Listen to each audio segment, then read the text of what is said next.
You're listening to Music for a While, a West Bend podcast. Hello, and welcome to this episode of the podcast. My name is Sam Clark, and myself, as well as Brian Finley, are the producers of this show. Now, this episode is a really special episode with Kerri Ough from the Good Lovelies. Growing up in Northumberland, the Good Lovelies are sort of a mythic legend to me. I admire them all so very much. And Kerri, well, her life has been turned upside down a little bit this year, and you'll hear all about that in this episode. It's sponsored by our lovely and very supportive Galaxy sponsors, Finley and Associates. Check out their website, www.finleyandassociates.com. It's a really interesting business, and we are so grateful for their support. This episode is also sponsored by Metaphor Home. Metaphor Home is a beautiful, eccentric shop that has moved from Warkworth to the big city of downtown Peterborough. I really suggest you go in and have a look when you are able to. Now on to this episode. If you have found us on Spotify or Apple Podcasts, I would love it if you could follow us there. And if you have found the video version of this podcast up on YouTube, hit that subscribe button, as they like to say, give it a like, maybe comment, all of that fun stuff. And we would love for our community to continue to grow. Thank you again for being here, and on to Brian and Kerri for this episode. Well, good afternoon. We have Kerri Ough from the Good Lovelies here as our guest today. And you know, Kerri, it was funny because you're obviously not the only Good Lovely. There are other Good Lovelies. There's Caroline Brooks and Susan Passmore. But I thought that you're my favorite, and there's a reason for that. It's because you're the only one that I've seen stand on your head.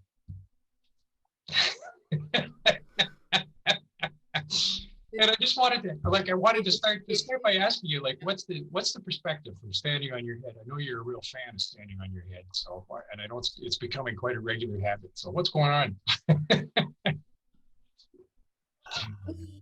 So thanks for having me. And yes, the other two Good Lovelies send their hellos right now to you. They know I'm doing this with you right now, and they wanted to extend a big happy hello, and they wish they were at West Bend right now. I've been turning myself upside down since I was a kid. I have no idea when I started. I just love how it makes me feel. And I like that you asked this question, because clearly I'm just all over Northumberland putting my head upside down and taking different videos and pictures of the process. And I'm just graduating to now doing handstands. I'm just starting the very different feeling of going upside down with the strength of my arms, and it is very different, and I like seeing the treetops upside down. Yeah, for sure. Well, it certainly gives you a different perspective on life, doesn't it? It literally, you have no choice but to see things differently when you turn yourself upside down. Yeah. Okay, well, you are a member of this brilliant group, the Good Lovelies. You guys have been together for 1 or 2 or 3 or 4 years now. It's been really exciting. And it's been so thrilling to watch you guys grow, and with your music making, and with your incredible camaraderie. I mean, you guys look like you have such a great time wherever you go. But I guess it was a few years ago that you guys started. And so take us back to December 15th, 2006. Can you remember that? Were you on your head? Yes. I sure can. I like your arithmetic there, the 2 or 3, 4 years. Yeah, I remember it clearly. We were all doing our solo music at the time, and even at the time, I like this about us, the three of us thought the show would be more compelling to an audience if the three of us would sing on each other's music, solo music, and also it was Christmas zone-ish, so we're like, let's throw in a couple of Christmas songs and that we all know really well, a few of them being things that I learned in La Jeunesse back in my choir days with Marie and Deirdre, and Caroline knew it, Sue knew it, and we formed a band without knowing it on a middle of December night in 2006, and someone after that show hired us for something in the following spring, and we thought, I guess we're a band, and we continued to work our day jobs and do the nightlife for a little while, and then finally we just sort of, Caroline and Sue quit their jobs like cold turkey, and I hung on with a sabbatical for a while so I could help fund our record making. And we went on the road. We went on the road and called it Riches to Rags after we quit our jobs. Wow. And how's the trip been? Like, you guys are obviously still Still humming along. Yeah, I mean, it's changed so much, right? The first little bit of touring was just the three of us in a Volvo, like staying up way too late and getting up way too early and doing way too many shows in a very small period of time. And we've been fortunate enough to have our audience has grown like organically from those early days, which I mean, I don't know how it happens because it doesn't just happen overnight. It's been 15 years, Mhm. but Caroline has two kids. Sue has a boy. I moved to Newfoundland for a while. Sue moved to Victoria for a while. Like, we just wanted to make everything happen. So that's what we're doing. And It's been yeah, I it's think been that's why we're going amazing to keep doing it. how you've kept life sort of normal as well too for all of you, because your lives are all more than the good lovelies, yet the good lovelies is such a strong part of what's going on for you. Absolutely. Absolutely. And, you just end up getting you taking the kids on the road and they get to see Australia and Germany and things that, like, they have passports stamped more than like most of the adults I know. So they're really interesting kids for all the travel they've been through. Yeah, it's great. Well, so this past year has been a heck of a challenge for you guys. I mean, you probably blew out a lot of concerts, getting ready to restructure and handle a difficult situation. Tell us what the last year's been like. Yeah, it was tough. It was one of those tough but very clear decisions we had to make in March. We had a big tour ahead of us that not only was it our first time going out on the road as a trio in a very long time without our band, and we were excited about sort of paring everything back down to basics, but it was in support of the forest that we've been growing up in North Bay, in like north of up near North Bay. Like, for every CD we were selling, we were contributing trees and money into the stewardship of the land. So it was tough. It was tough to lose the shows, and it was tough to basically lose the identity as a musician for a long time and adjust to everything virtual. But we did. We have each other. We're lucky that way. We have a little built-in support network between the three of us and our greater team, and we hung in there and did a few online shows. And I can't believe it's been a year, but I feel like a very different headspace going into, we're still more or less in the same place right now, but with a bit more hope. So Yeah, yeah. Well, some of those projects were really, really interesting. The forest tour was a really fascinating project. And you were going right across Canada down into the States with that one. So can you tell us a bit about that? Yeah, the forest tour was sort of people knew as we were going into it that the forest was in Ontario, like in northern Ontario. So it wasn't as if we were helping forests in each place we were visiting, and yet a big part of that was going to talk to people in an area that we were visiting, like in Seattle. We were going to be in Washington for a bit. We were going to talk to people locally, what they're doing in the same effort to sort of link it locally. 'Cause, I mean, all of these shows that we do have a grassroots connection. It was the same sort of idea of our Christmas tour. We could have just done one Christmas virtual show and put it out a few nights in a row, but we really wanted to reach out to the communities where we've been visiting for 15 years and help locally those venues that have been supporting us, and those people who, there's real humans that we haven't seen now in over 14 months. It's the longest we've ever obviously been off the road in 15 years. It feels at once jarring and very restorative. It's been a very complex year. But it does. It really makes you think about your audience, doesn't it, and your connections with everybody, and how, on a profoundly personal level, actually, you really do miss each other. The other interesting project that you guys had was the Mothers in Music project, and I don't know if did that ever take place, or was that just in the conceptual year? Because that was a fabulous idea. What was that all about? Yeah, we were asked by the BC Women in Music. There's a group of women in music. I'm forgetting their name at the moment. I can find it, but we were asked to. We were in. Excuse me. We were supposed to participate in a live workshop with mothers in music, parents in music, particularly mothers, though, as the burden is often on the mums when they want to tour and also have young children. And we were asked to give a workshop in real life when we were on tour. The tour was canceled. They moved it virtually, and I think we had probably about 25 or 35 people, maybe more, who came on to talk about the challenges of touring as a parent and the things that people don't talk about. A big goal for us. I'm not a parent.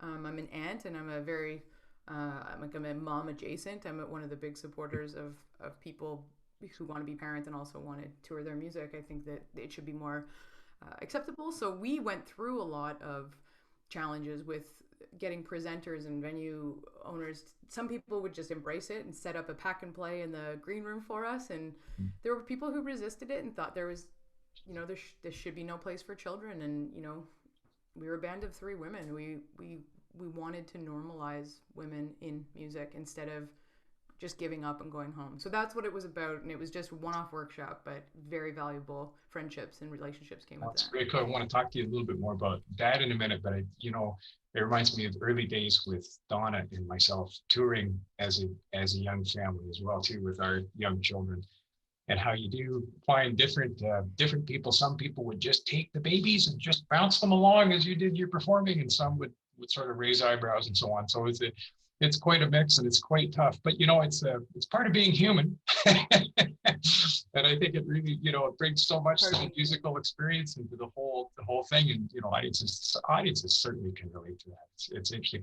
Well, you and I have been talking about building opportunities for women, which is really interesting to me. And it'd be lovely to share some of your ideas about what you see might be fun to develop. Yeah, I've been enjoying these conversations. It's giving me a lot to think about. And the other women in music group that I've been part of, that maybe you were also alluding to, was just a group of musicians who are off the road right now. Right as soon as we all lost our work last year, got on some basically support group calls to see how everyone was going to fend for themselves. We're all in different situations. Some people are married, some are single, some are divorcing, some are there's a wide range of experiences. I'm lucky I live here with my husband. There are other people who have been quite isolated during the time. So every 2 weeks there's a group of women for the last 14 months who have been getting together, all in the industry one way or another, and we've been talking about the challenges we faced and the things we don't want to face when we go back, and how we can make it better for I know we're making it better for each other. We're all between the ages of 20 and 50, and we want more young women in the industry to glean from what we're learning and the wisdom we're learning, and we want to offer resources to each other that maybe traditionally only men have supplied in the past. And a big part of that is we all have our home studios set up. I have a million microphones around here now, and I know a lot of women who are becoming producers and engineers and doing mastering for records. And a big way that we're supporting each other is just learning with each other and giving each other work to do the video editing and the engineering and mastering. So I want more of that. I want more of that for my nieces. I want more of that for everyone. I think seeing yourself represented in the industry that you want to thrive in, whoever you are, is key. So, and in my case, seeing my nieces excel at whatever they want to do. One of them wants to be a drummer, and the other one wants to be a rock star or have a bakery. So, well, that's so great. I mean, it's going to double the working population.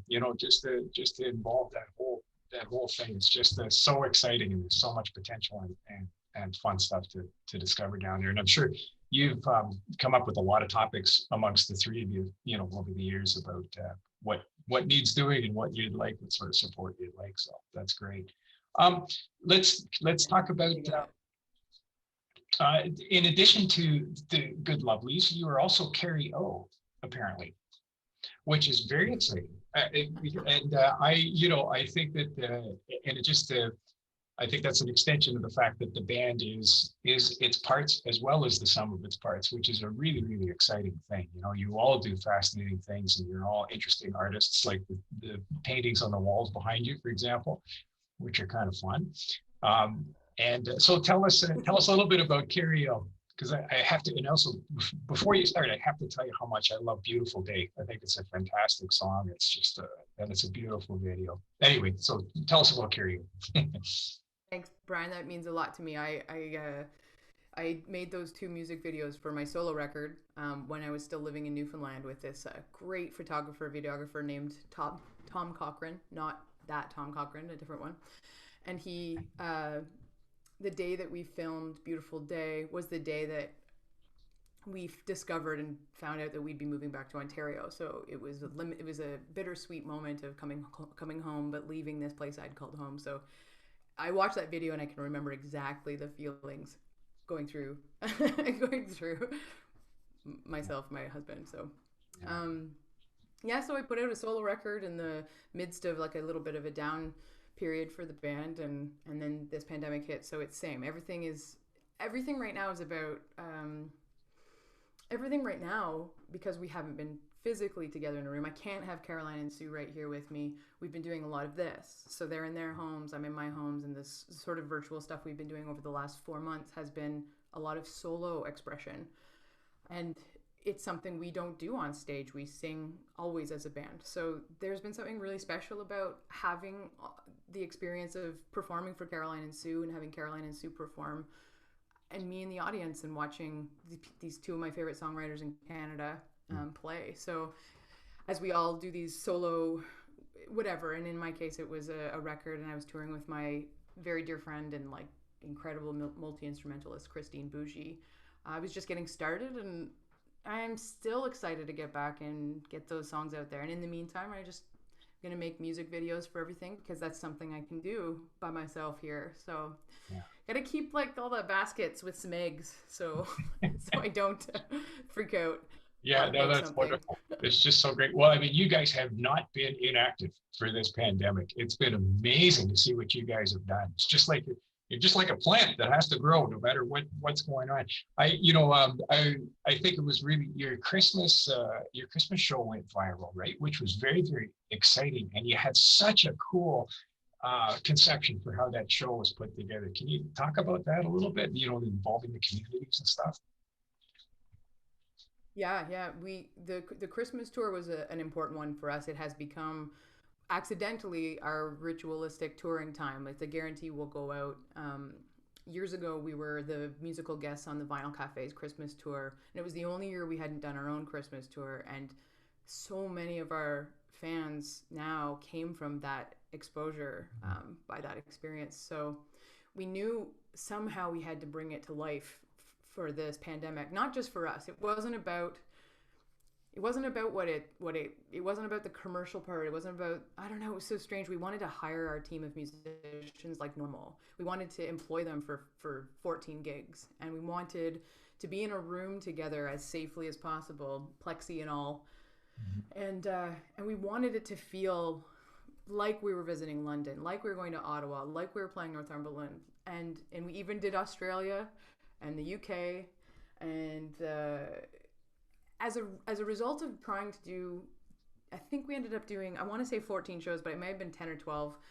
We got to ask a guest artist, or we had the pleasure of asking, some of our favorite musical heroes to be the guest artist on each show to make them unique. And we reached out to Sarah Harmer, and she performed with us for us at the Guelph show, and we had Amy Milan play at the Ottawa show, and we had Jan Arden, who is like my musical hero, who I was emulating a career after. She sang at our Western Canada show, and I don't think we would have asked these people if we were in normal times. So there's all this beauty that came out of, and generosity that came around this whole experience. And the other aspect was donating back to the charities and people who are way more in need than so many of us are. So we're happy we did it. It's part of the silver linings of this pandemic. It's unbelievable. And you guys must have found an amazing, well, you're very popular and you have such a great reach anyway, but to see that grow exponentially must be so exciting. Like, into the UK, into Australia and everything. So it's really quite something. What's going to happen once this pandemic wraps up and goes home? What do you think is going to happen to the group? Any plans? Yeah, I mean, we've been cautiously optimistically, if I can say that, is that even a sentence I can say, cautiously optimistically postponing the gigs that we can and rescheduling for 2022 that were meant to happen. Anybody that can, anybody that hasn't suffered a closure or been, otherwise really threatened in the pandemic. And I think that we will ease our way back into a way of touring that feels responsible for the environment and for the three of us, because we have learned a lot from being home. Like, we've figured out that maybe we have some big gaps in how we toured, and there's a way that we could maybe make it more sustainable, like, you know, for our emotional well-being, but also financially. I think a lot of musicians realized in this time off and at home how much they have to put out to put a good tour on. To, like, I think it's been a really eye-opening, like, the model wasn't perfect, so we're gonna start re-examining how we do it so that we can and we'll keep some aspect of virtual stuff, because maybe we won't be flying all over the place as irresponsibly as we may have in the past. So we'll be able to reach out to those audience, hopefully our audience there anyway, virtually. Well, we do have a different, we do have a different attitude now toward, I think, because of this, toward the whole virtual experience. It isn't quite as impersonal as we all thought it once was, you know, and it does come with these silver linings of numbers. But, you know, the exciting thing is going to be to figure out really how to make it a two-way street, as live audiences are, you know, where you get back as you're giving out. And I think you guys are finding some really wonderful ways of doing that. It's just fantastic. So let's move on to West Bend, because you have your digital concert is going to be airing this coming Saturday, and June 5th at 8 p.m. on the West Bend YouTube channel and other places. And we're just so excited about this one. It was just such a great thing. So what was it like to record this thing? It was in the fall. So what was it? Because this is a chance to be together. So. You know what, the timing of recording that couldn't be more perfect. It was in not only have we not been able to get together to do something like that, we did it so safely at the time. There were all sorts of restrictions still in place. West Bend, for anybody who isn't familiar with West Bend, and I talk about it a lot, all three of us talk about it when we're on tour, of our top 10 gorgeous venues around the world. Open space, big barn, looking out, the audience is like, they're as happy in the environment as they are that they're at a concert. So that experience of playing music all over your land was just, it was perfect. Music in nature. I think that might be our new tagline, Good Lovelies, music in nature, because that's where we thrive. It's where we feel good. I think we just extended the day way too long because we just wanted to stay there. I think we stayed there for like 8 or 10 hours just to hang out in nature together and be like, oh, we need to run that song again. I don't know. It was a perfect day. Yeah, to be honest, I would say that it had been a stressful 6 months leading into September. I know myself, my mental health was not great, and being able to do that was the beginning of kind of coming out of it. So thank you. Oh, geez. Well, the pleasure was ours for sure. I mean, it was a spectacularly beautiful day. And, you know, we've always reveled in that connection of music and nature. It's that whole experience that is just so beautiful. I mean, the birds love it. The sunshine loves it. The grass is all dancing around. I mean, it really is a great thing. And I tell you, we're so looking forward to having you guys back live. And you yourself as a soloist would be super fun to have. And so we're kind of, we're all going in that direction, and we're really, really looking forward to that. What are people going to hear on this concert on Saturday? Do you remember? I remember that the good thing about us is we keep a lot of notes. So I remember that we were choosing all original music because, I mean, we've just missed singing the songs we've written. So we had pulled out some of the songs that would make so much sense in the environment. We could strip them down to just like 2 instruments, maybe 1 instrument. So I know that we did, we pulled back a song that we hadn't sung on a show, like in a performance in a long time, called Tuesday Night. I know we did When the City Settles Down, which was a perfect place to sing it. It was a song about urban living, but wishing you weren't living in the urban space, you could get back to nature. And for me, one of the fun things about having to change, like, we've been touring with a 5-piece band with drums and bass and making a lot of racket, which is really fun. but I had a song that was quite drum and bass driven that we stripped down to like a ukulele and a guitar, and it's called Take Me from our most recent record, Shapeshifters.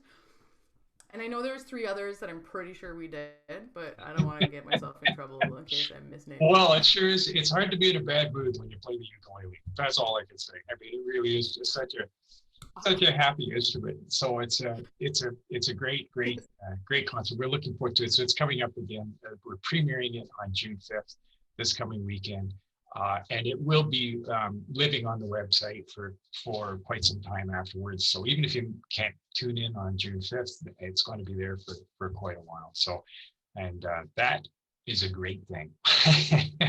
Anyway, Kerri, it's so wonderful to have you involved with West Bend and contributing such beautiful music and such beautiful passion and thinking. Thank you very much for being our guest today. Thanks so much, Brian. Thanks for having us at the barn. I cannot wait to get back, and I'm looking forward to like trolling the comments in a positive way. Yeah. Great. Thanks a lot, Kerri. Take care. We'll see you soon. Bye, Brian. Bye-bye. You can catch the Good Lovelies digital concert at the barn on YouTube and our digital venue. Stay connected with us. Follow us on Facebook, Instagram, Twitter, or send us an email to westbend@westbend.ca. Thank you again to our sponsors, Metaphor Home and Finley and Associates, and to Kerri and Brian for having such a lovely conversation.